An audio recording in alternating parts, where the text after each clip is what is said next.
Jake was a normal college student, 21 years old, lived alone in a small dorm room in upstate New York. He wasn't a big party guy. He kept to himself, liked video games, Reddit, and especially late-night internet browsing. The kind of deep dives where you lose track of time. You start off watching one video, then another, and before you know it, you're 3 hours in, reading about weird conspiracy theories or old unsolved mysteries, but Jake liked it. He called it digital exploring. For him, the weirder, the better. One night, around 2:30 in the morning, Jake was lying in bed with his laptop. He had just watched a Mr. Nightmare video called Creepiest Things Found Online, and was in that weird headspace where everything feels a little too quiet. The kind of quiet where even a small noise makes you stop breathing for a second. He wasn't scared, though. Not yet. He was curious. That's when he opened Reddit and typed into the search bar, "disturbing internet rabbit holes." He found a few results, some creepypastas, a couple of YouTube recommendation threads, and one strange post buried deep with almost no attention. It was titled, "You ever go so deep online that something follows you back?" Only 2 upvotes, no comments. The account that posted it was deleted, but there was a single link at the bottom. No description. No warning. Jake leaned in. The link didn't lead to a normal website. It ended in onion, which meant it was part of the deep web, a part of the internet not accessible through regular browsers. You needed a special browser called Tor to even open it. Jake paused. He wasn't totally new to this kind of thing. He knew the deep web could get dark illegal stuff, weird experiments, shady forums, but people always talked about it like a myth, a place full of you-had-to-be-there moments. And now he had a chance to see it for himself. His heart was beating a little faster now, but not out of fear, more like excitement. Like standing in front of a locked door you probably shouldn't open. He downloaded the Tor browser. His laptop fans kicked in as it loaded, making a soft humming noise that somehow made the room feel smaller. The air was still, no cars outside, no hallway noise, just silence and his screen. He copied the link, pasted it into the Tor browser, and hit enter. The screen went black for a second. Then the website loaded. At the top of the screen, big white text on a pitch-black background said, "Welcome back. User_7162. Continue from where you left off." Jake froze. He hadn't been on this site before. At least, not that he remembered. Maybe it was just part of the design? A trick to make users feel creeped out? He looked around the page. There wasn't much to see, just an old-school message board layout, like something from the early 2000s. No logos, no images. Just threads. Each one had a strange title. Experiments that work too well. Things you can't unsee. Sound clips that kill animals. Thread number 142. I saw myself watching me. Most of the threads were locked. Only that last one, thread number 142, was open. Jake stared at the screen. His gut told him to close it and go to bed. But he was hooked now. Whatever this was, it wasn't normal. It didn't feel fake. It felt deliberate. He clicked inside. The thread were dozens of posts, all from different usernames. Each one was written like a confession. People talking about moments in their lives when they saw something they couldn't explain. Not a ghost. Not a shadow. Themselves, they described. Looking out a window and seeing someone who looked exactly like them standing across the street. Or walking past a mirror and seeing a face that blinked after they walked away. Some claimed they saw themselves sleeping in their own beds from a third-person view, like watching security footage that hadn't been filmed yet. Each post ended with the same chilling sentence, "Don't answer the knock." Jake didn't know what to think. Maybe it was an elaborate online horror game. some kind of ARG or digital art project. It had to be, right? He backed out of the thread, closed the tab, and shut his laptop. He let out a deep breath and laughed a little. That was creepy, he muttered, trying to shake it off. He reached to turn off his lamp and call it a night. That's when he heard it. Knock. Knock. Knock. 3 soft knocks. Not from the hallway. Not from outside his dorm. They came from inside the room. His hand froze on the lamp switch. The room was locked. There was no one else in there. He turned slowly to face the door. Nothing. Then he realized something. The knocks hadn't come from the door. They came from inside the closet. Jake didn't sleep that night. After those 3 soft knocks from inside his closet, he just sat in bed, wide-eyed, frozen. For over an hour, he didn't move. He didn't even breathe too loudly, afraid he might hear something else, another knock, a whisper, anything. But nothing came. Eventually, he worked up the courage to get out of bed. He grabbed a baseball bat from under his bed, not because he was expecting anything, but just to feel safer. Slowly, he walked over to the closet. He swung the door open fast. Empty. No one inside. Nothing out of place. Just a few jackets, an old laundry basket, and some storage boxes. No signs of movement. No reason for that sound. Jake stood there, confused and shaken. It had sounded real, loud enough to make his heart skip. He checked under the bed, behind the curtains, even inside his mini-fridge. Nothing. Maybe I imagined it, he told himself. I'm tired. That sight just got in my head. But even saying it out loud didn't make it feel true. Something about the whole thing felt off, too specific, too personal. He didn't go back to sleep. Instead, he sat at his desk with the lights on, scrolling through YouTube and Reddit to distract himself until the sun came up. But the fear didn't leave him. Not the next day, not the day after. And worst of all, he couldn't stop thinking about that website. 2 days later, Jake gave in. He told himself it was just for closure. He'd go back, see the site again in the daylight, prove to himself it was just a creepy joke, and move on. He waited until noon, plenty of sunshine outside, and opened his laptop. He opened Tor. He pasted the onion link again. The website loaded. Same black screen. Same cold, dead text at the top. Welcome back. User_7162. Continue from where you left off. Jake's stomach dropped. Somehow the site remembered him. It wasn't just part of the design. It was tracking him. There was no login. No cookies. Nothing should have allowed that. But here it was. He clicked yes. The forum loaded again, just as strange and lifeless as before. He clicked into thread number 142. I saw myself watching me. This time, he read more of the posts. He scrolled down, skimming through entries from users all over the world, places like Toronto, Berlin, Tokyo. All of them described seeing themselves. Same clothes, same face, same everything. But each copy had a strange detail. One described a version of himself with completely black eyes. Another said his copy never blinked. One girl said her copy followed her for days, always watching, never speaking. And again, at the end of each post, don't answer the knock. Jake's throat went dry. Was it a warning? He posted his own short comment, more like a test. I heard the knock 2 nights ago. Just once. No one was there. What does it mean? He hit send. It showed up instantly. Within 10 seconds, a reply appeared from someone named mod_0 no profile picture. No other comments. Just a message. You're marked now. Jake slammed his laptop shut.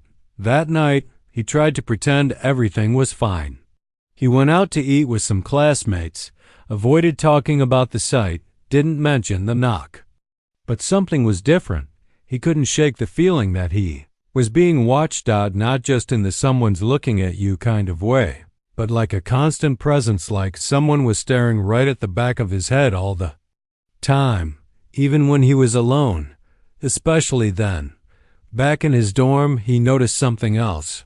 His laptop, which had been off and unplugged, was warm, like it had just been used. He opened it. The Tor browser was still there. The website was open, but the screen had changed. It was a new message, blinking at the top. Recording. 0 hours 12 minutes and 53 seconds. Jake yanked the battery out and dropped the laptop on the floor. He sat there, shaking, trying to make sense of what was happening. He hadn't opened the site. He hadn't turned anything on. Something was inside his system, watching him, recording him. That night, he woke up at 3:12 a.m. to the sound of a click. Not a knock. Not a voice. A click, like a camera shutter. He shot up in bed, heart racing. Across the room, his closet door was slightly open. He knew he had shut it. He stared at it for a long time, holding his breath, waiting for something, anything to move. Nothing did, but something was changing. He felt it in his bones. He was being pulled into something bigger than just a creepy website. This wasn't a game. It wasn't fiction. It was real. And it had found him. Jake was falling apart. After revisiting that strange deep web forum and getting the message, "You're marked now," things started to spiral. Fast. He stopped going to class. Stopped answering texts. He barely ate.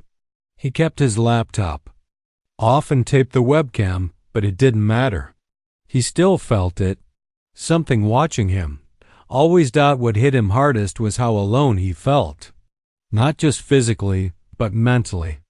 How do you explain to someone that a website on the deep web knows your name, that it recorded you sleeping, that something knocked from inside your closet at 3 a.m.? No one would believe him. He could barely believe it himself. One morning, Jake woke up to an email. It was from a random Gmail address. No name, no subject.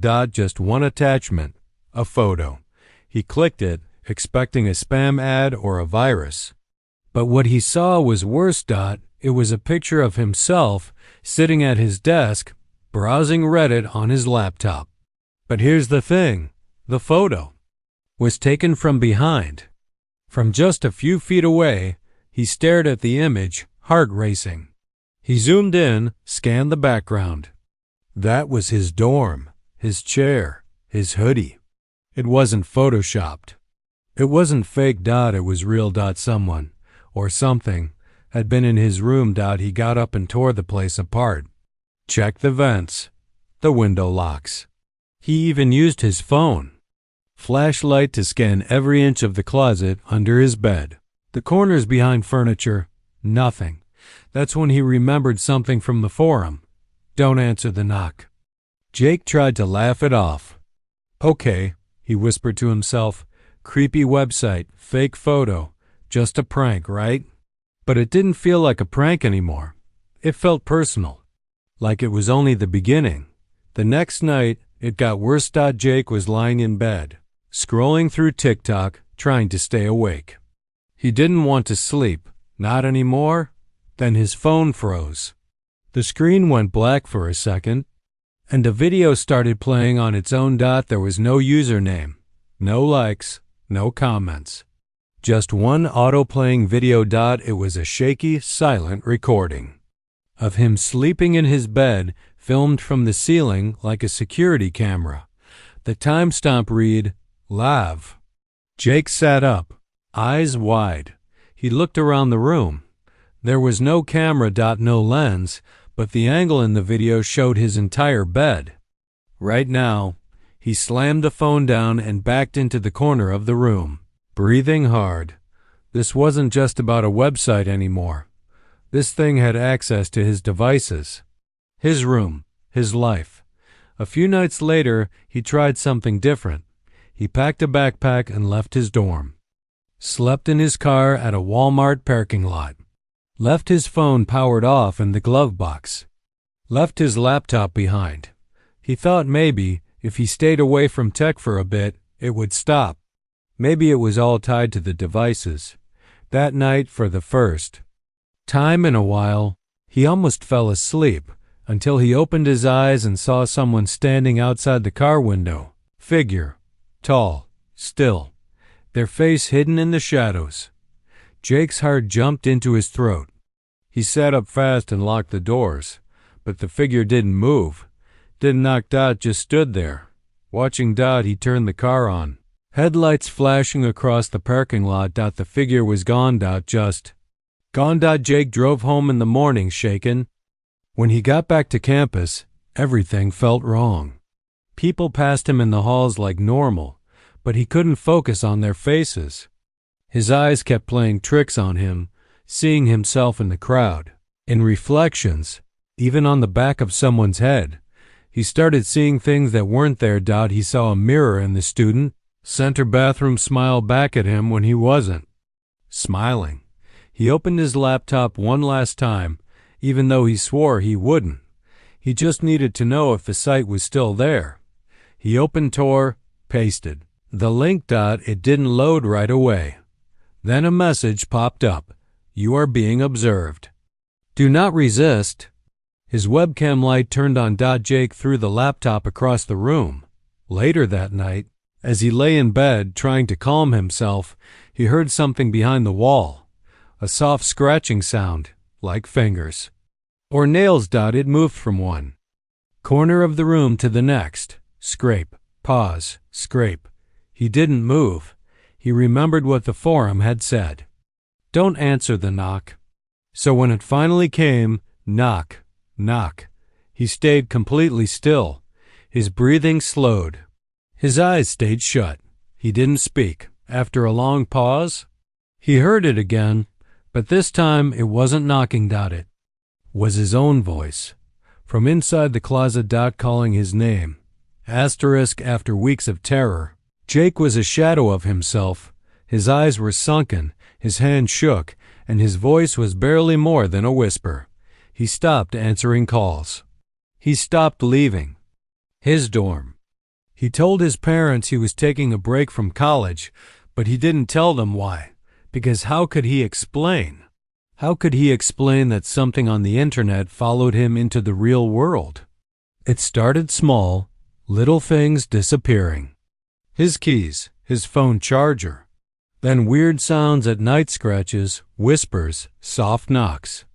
The kind of noises that make you question your own sanity. But the worst was what Jake saw.